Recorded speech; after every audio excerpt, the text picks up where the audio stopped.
Hi, it's me again with Corel Tips and Tricks Part 4. I didn't like how these lines stopped short of the box or the circle. So I've done it like this. That would look better. So this is, and if you haven't followed along with the other ones, you need to follow along.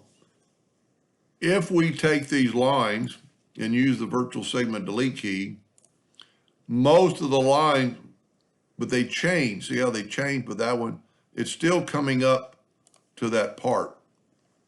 So what we can do, it's a little bit time consuming. We can do this. We can grab all the, yeah, I still need that. Tell you what, I'm going to go up to object and lock that so we can't drag that away. I'm going to grab all the lines and I'm going to go to object, convert the outline to an object. Now, still have to test whether it'll do this. See, it did not change the line. Now it's going to change this one because it's a solid line. So what you can do for that line is just back up.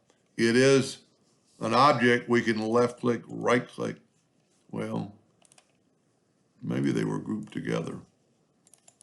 Let me just grab that one line and we can left click, right click in any color, then take the Smart Fill tool and have it on white and fill in that white right there.